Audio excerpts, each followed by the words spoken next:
Hello and welcome to yet another episode of If You Like This Fragrance, well, you might like these 5. This is a recommendation-based series helping hopefully you to continue your fragrance journey. Today we're going to be speaking about the 2010 release, the fragrance release that started it all for blue fragrances, Bleu de Chanel by Chanel. Now what's interesting is that even though Bleu de Chanel has been sort of catapulted into the mainstream in the past 11 years and has subsequently inspired many different fragrances, it's still strangely unique still to this day. There is not really anything specifically that has cloned this. That was odd. Dua haven't really cloned this, Alexandria haven't. People have mostly kept their mittens off of it, which is good for some, but maybe a little bit frustrating for others if they're looking for an alternative. But I have done my best to find 5 fragrances that could help you on your fragrance journey, moving away from Bleu de Chanel. So as usual, we have 5 categories.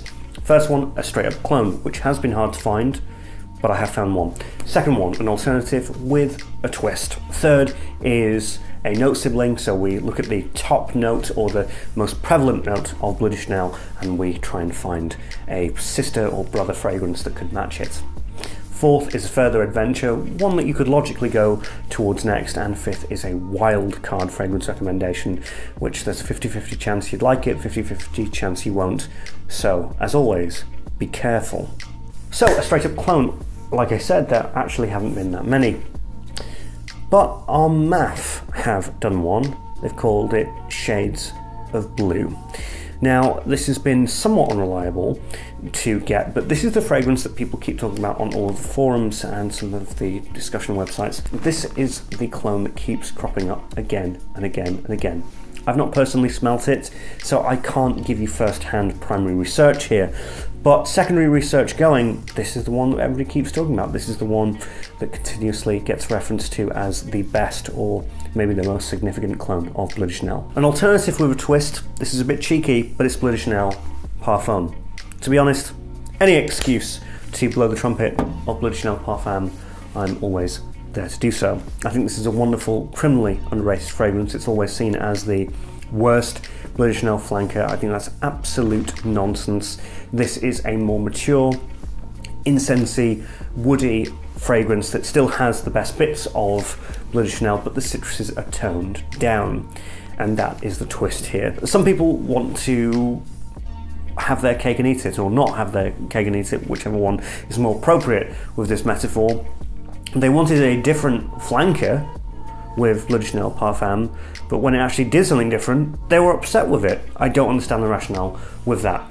But yes, the citruses which Bleu de Chanel and the EDP are somewhat celebrated for, that's toned all the way down. And what you get here is more an aquatic, woody incense fragrance, and it's phenomenal, and I think a genuinely great twist on the original.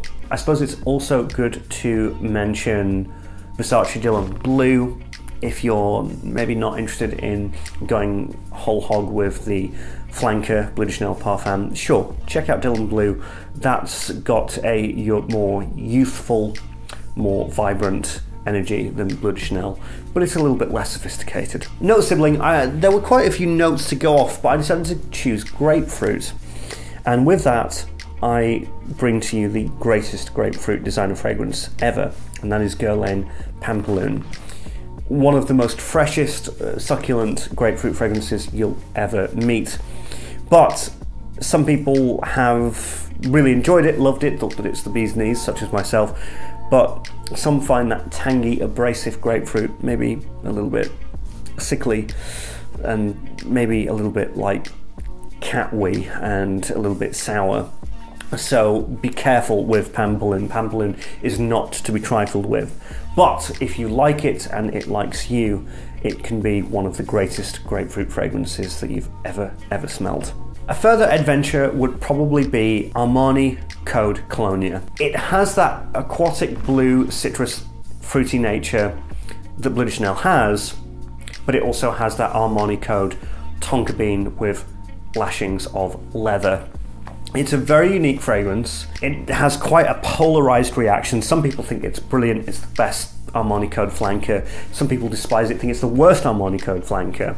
I've sampled it. I'm probably going to get a full bottle of it. It's quite exquisite, but it definitely shares Bleu de Chanel's sentiment of taking those citruses, and some of them quite bright citruses, and then layering on top of that more deeper and somewhat darker elements. That's what Armani Code Colonia does, and that really has a shared resemblance with the ethos of Bleu de Chanel. So that's what I'd tell you to check out. And then we come to the WILDCARD, and this is a fragrance that I've been talking about quite a lot, and I'm going to tell you why I think you might like it, why you might not like it.